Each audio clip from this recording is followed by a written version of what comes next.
I have one of my alumni here, one of the most famous alumni of the Tulane University in New Orleans, Aaron Golub. Welcome to the Playbook.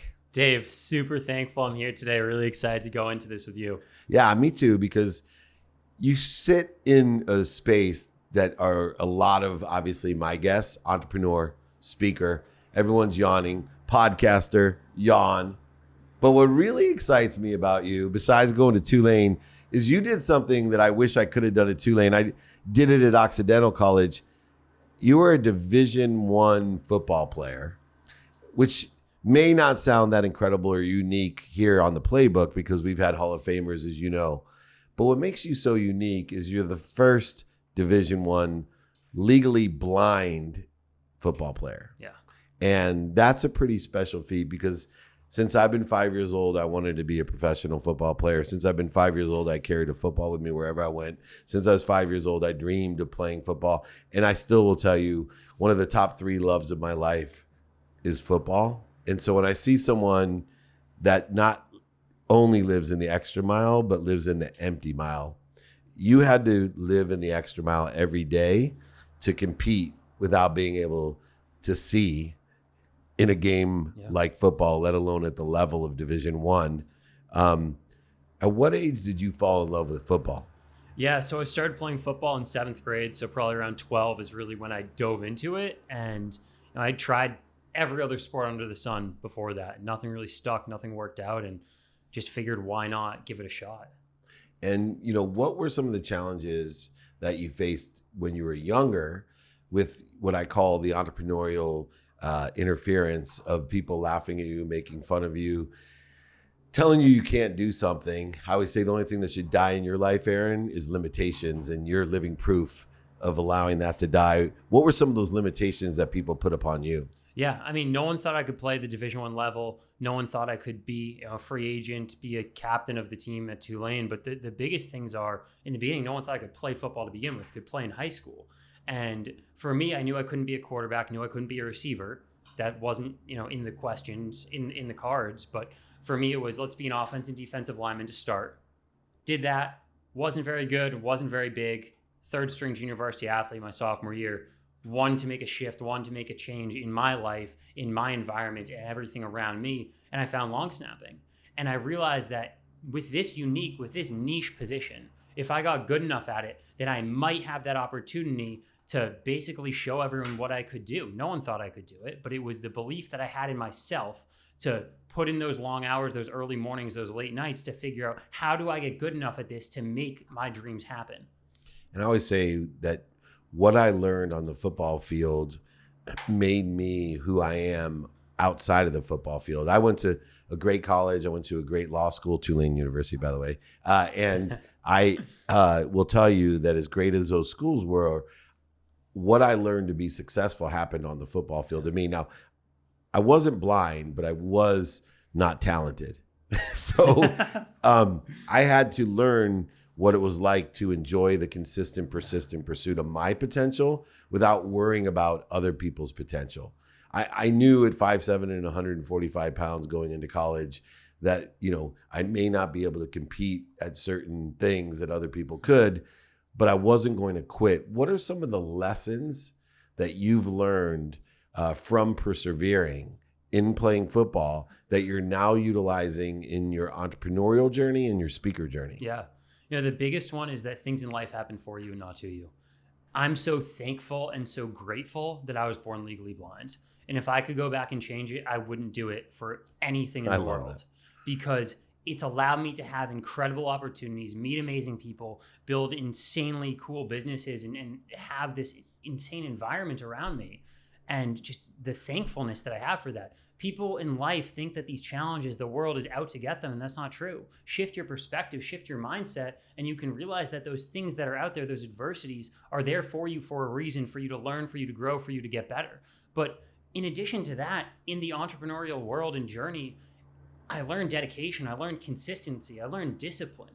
All these things that football and athletics taught me. How do you maintain school, athletics, meetings, all of that, the lessons that the coaches were teaching us when we were running sprints because we messed something up, that wasn't teaching us don't mess something up in practice. That was a life lesson for this is what you're going to have to do to be consistent, to be disciplined, to learn how details matter in the real world.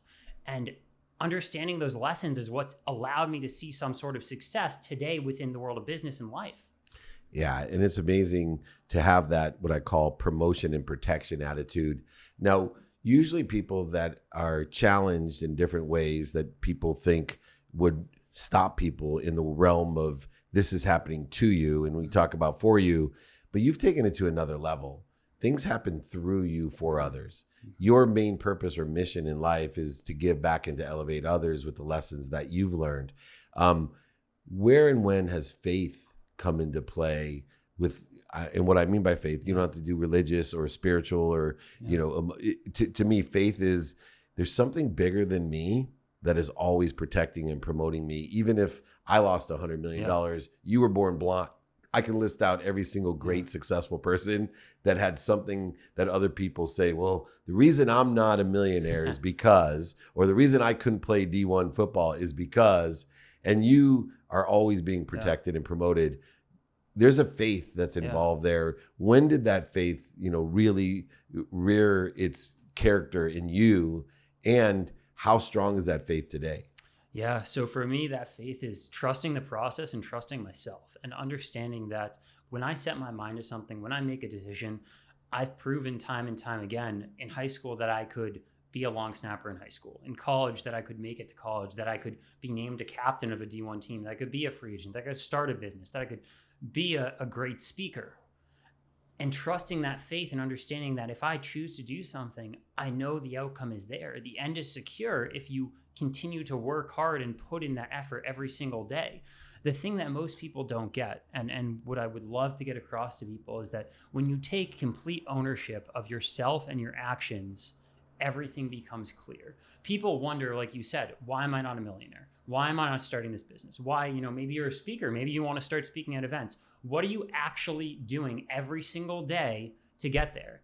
And they don't figure that out. And when you audit your time, when you audit your habits, when you audit your calendar, you realize, what are you actually doing to get to where you want to go? And when you take ownership of what you are doing, what you aren't doing, that's when the faith comes into play for me, because I'm trusting that I do the things that I need to do. And because of that, I will get the results that other people won't get because I'm willing to do those things. Yeah. And what's so incredible is that will to clear the interference of what other people think. I always talk about not caring what other people think, but learning from what other think is an extraordinary thing. Now, a lot of people think that public speaking is the most fearful thing you can do. It's listed up there. If you look at the top 10 things that people are most afraid of, it's not even being a long snapper, which to me, I understand football so well. Even being able to see, I didn't want the pressure of a whole game riding on every play that I had, because as you know, if you hike over a quarterback as a long snapper or a kicker or a punter, the game's over. And the turnaround in points is extraordinary. I can't believe that people are more afraid of being a speaker than a long snapper, but it's true. It's one of the greatest fears. What were the fears that you had? Because obviously being blind has nothing to do with speaking. In fact, it may make it easier in some respects. You don't have to see people's faces, especially by the way, I just have to tell you, Aaron, I could see a huge advantage you have over me in a virtual speech, because I think one of the most challenging things I have as a speaker is doing a virtual speak with just the administrator and I.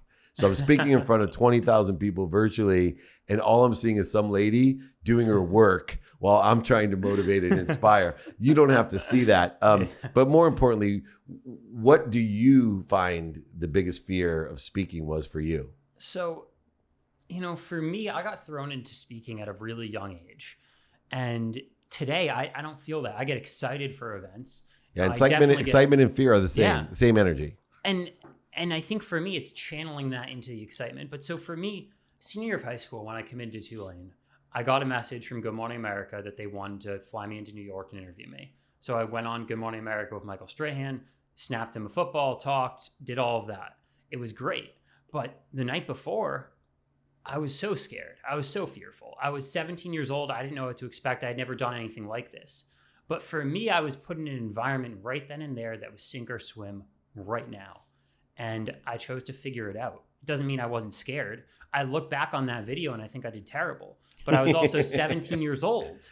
It was national television. Of course I did fine for that time frame, but I chose to swim. I chose to figure it out. And for me, that carries over today. I don't get fearful for events, but like you said, excitement and fear are so similar. And so when you have those emotions, I choose to lean into excitement, lean into that energy, and figure out how I can express that to everyone around me. You know, a lot of successful people, including Tom Brady, are driven by proving other people wrong. And for years, I've been driven by that. And I've luckily at 54 now shifted a paradigm of proving myself right.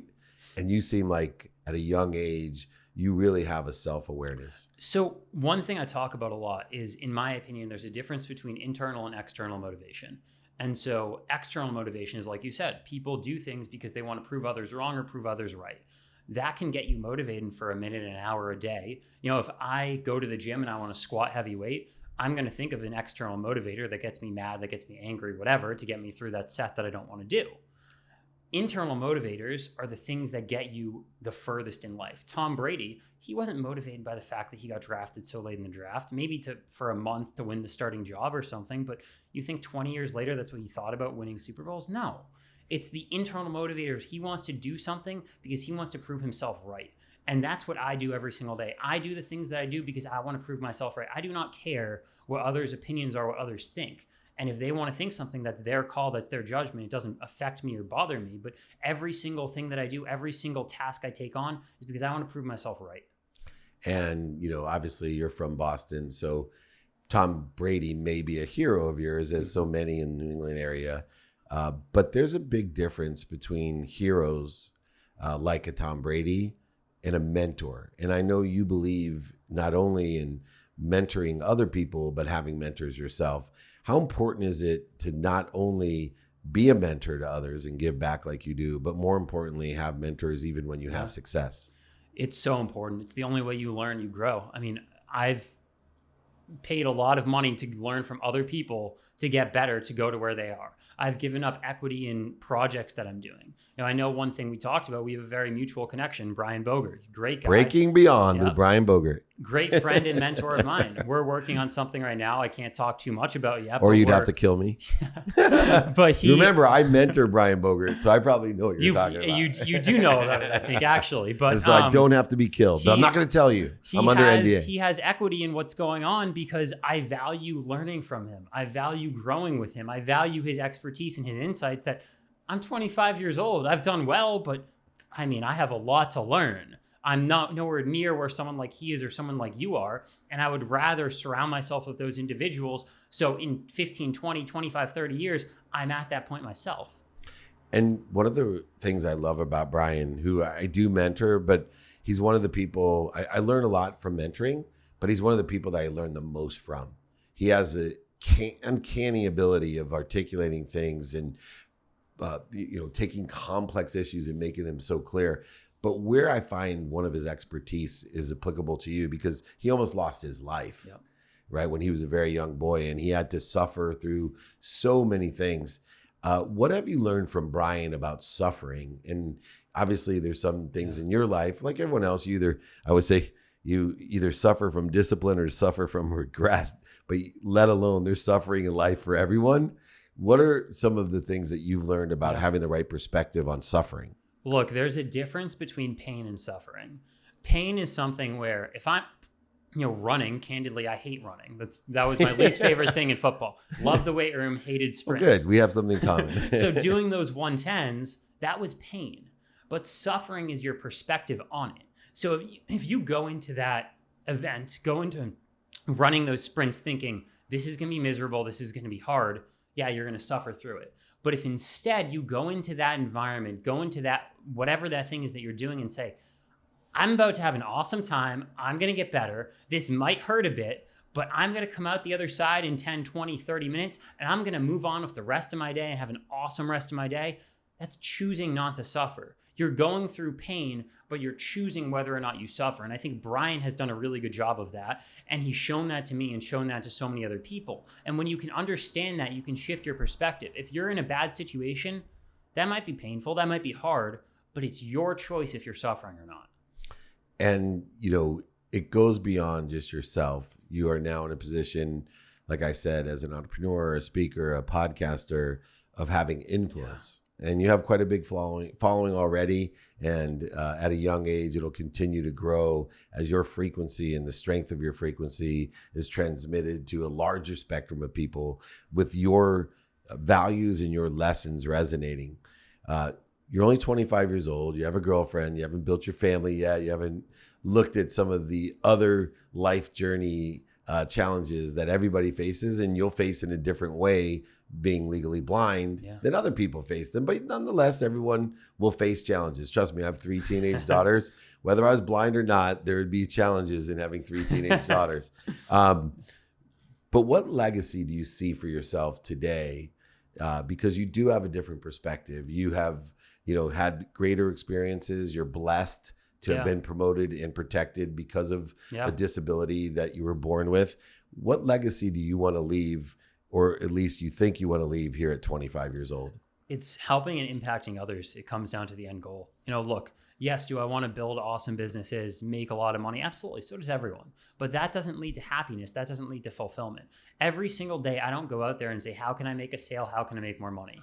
That will come from the things that I do, but that's not what I think about. What I think about is, how can I wake up today and help and impact 1, 2, 3 more people? And I know through doing that every single day, my network will grow, my influence will grow, the people I help and impact will grow. And I'll see the rewards 10x down the road because I have that perspective, because I have that thought process in everything I do. What an amazing wisdom you have. Money does not lead, it follows. Aaron Golub, he is an incredible entrepreneur, incredible speaker, and an inspiration to us all. He's learning how to make a lot of money so he can help a lot of people. And of course, because he's a green waver like me, he's having a lot of fun. You can't but have a lot of fun if you're from or have visited New Orleans in any ways. Aaron Golub, thank you so much for joining me. This is David Meltzer with Entrepreneurs, the Playbook.